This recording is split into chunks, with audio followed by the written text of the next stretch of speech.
বলছেন এটা মেন অভিযুক্ত গ্রেফতার হয়েছে। হ্যান্ডেলে সিসিটিভি ফুটেজ খুনিদের নাম পরিচয় বলে দিয়েছি। আমি একটু আগেই বলছিলাম আগে দুটো তৃণমূল ছিল, আদি আর নব। ভাইপো আসার পরে নব হয়েছে লালচুল কানেদুল। এখন আরো দুটো তৃণমূল, আক্রমণকারী আর আক্রান্ত। মারছে ওরা, মরছে ওরা। বিজেপির কোনো দরকার নেই, বিজেপির লোকরা এসব করে না। আমরা হিন্দুরা, সনাতনীরা আমাদের বন্দুক হাতে ধরার কোনো দরকার নেই। ইট পাথর আমরা ছুড়ি না, আমরা ফুল ছুড়ি। ওরা ইট পাথর ছোড়ে, আমরা এগুলো করতে পারি না। পরিষ্কার হয়ে গেছে, অজয় ঠাকুরকে এনেছেন, গোলমাল আরো বাড়বে। কারণ এই অজয় ঠাকুরের বিরুদ্ধে তৃণমূলের তৎকালীন নেতা ছিলেন, পরে বিজেপিতে এসেছিলেন, আমাদের বড় নেতা ছিলেন মনীষ শুক্লা। প্রকাশ্য সন্ধ্যায় খুন করার অভিযোগ রয়েছে এই অজয় ঠাকুরদের বিরুদ্ধে। অতএব মমতা ব্যানার্জিকে আমি বলেছি, আপনি বাঘের পিঠে চড়েছেন, নামলেও খাবে আর উপরে বসে থাকলেও অসুবিধা আছে। আপনি কিছু করতে পারবেন না। আপনার লোকেরা একে অপরকে খুন করছে, মারছে, এটা চলবে। আপনি অলোক রাজরিয়াকে দোষ দিয়ে অজয় ঠাকুরকে এনে কোনোটাই সমাধান হবে না। আচ্ছা, মালদায় অল্পের জন্য রক্ষা পেলেন সাবিত্রী মিত্র। দলে কোনো শৃঙ্খলা নেই, তৃণমূলের ব্লক। আমি কি তৃণমূলের নেতা নাকি? শৃঙ্খলা বলছি মালদায় অল্পের জন্য রক্ষা পেলেন মানিকনগরের। ওটা কোনো দলই নয়, ওটা কোনো দলই নয়। 11-র আগে মানুষ সিপিএম কে সরাতে আমরাও খেটেছি। আমার তো বিরাট কন্ট্রিবিউশন আছে। আমরা খেটে খুঁটে সবাই এনে দিয়েছিলাম যে পশ্চিমবাংলায় সিপিএম যাক, ভালো কিছু হবে। সিপিএম কে সরিয়ে বিকল্প শক্তি হিসেবে উনি এসেছিলেন, ওনার ক্রেডিটে উনি আসেননি। ওরা কোনো দলই নয়। আমি তো আপনাকে বলছি, অল আর ল্যাম্প পোস্ট একটাই পোস্ট।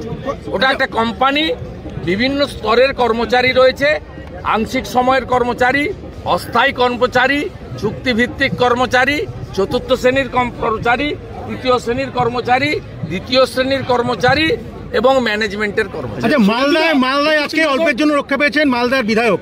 সাবিত্রী মিত্রর গাড়ির ধাক্কা পেয়েছে অন্য গাড়িতে, বিধায়ককে গাড়ি ফলো করছিল, সেখানে বলছে মেরে ফেলার চক্রান্ত। সাবিত্রী মিত্র বলছেন না, মুখ্যমন্ত্রী তার নিজের দলের এমএলএ মন্ত্রীদেরকে, নেতাদেরকেই প্রোটেকশন দিতে পারছেন না। সাবিত্রী মিত্রকে বলবো যে তিনি যেন মুখ্য বিধানসভাতে এই বিষয়টা উল্লেখ করেন, আমরা সাথ দেবো না। আচ্ছা, বানতলা লেদার কমপ্লেক্সে কেএমডিএ বিস্ফোরণ কাণ্ডে, ভূপতিনগর বিস্ফোরণ কাণ্ডে এনআইএ পঞ্চানন ঘড়ুই বলে আরো এক ব্যক্তিকে গ্রেফতার। তৃণমূলের নেতা এবং বড় মাল বাড়িতেই তো পালিয়ে গেছিল, ধরে নিয়ে এসছে। বড় মাল অনেকদিন ধরে। কেএমডিএতে 3 শ্রমিকের মৃত্যু হয়েছে লেদার কমপ্লেক্সে। কেএমডিএতে হ্যাঁ, 2জন মুসলিম, আরেকজন নন মুসলিম, গরিব মানুষ। এদের কাজই হচ্ছে গরিবদেরকে মারা। পুলিশ পাহারায় কলকাতায় যারা উত্তরপ্রদেশের দিকে আঙুল তুলেন তারা এবারে লেদার কমপ্লেক্সের দিকে আগে তাকান।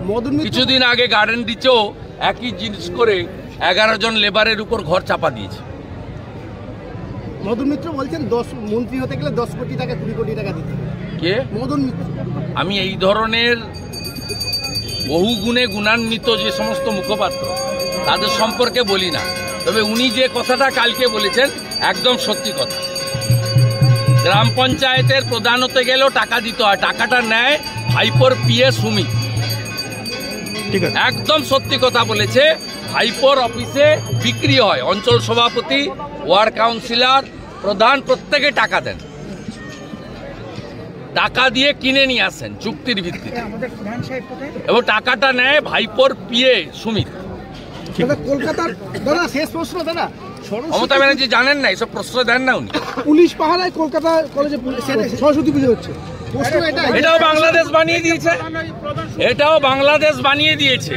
যশোরে, ওপারের যশোরে, সেখানেও পুলিশ দিয়ে, আর্মি দিয়ে পুজো হচ্ছে, আর এপারেও কলকাতাতে আর্মি পুলিশ দিয়ে পুজো হচ্ছে, তাও হাইকোর্টের হস্তক্ষেপে।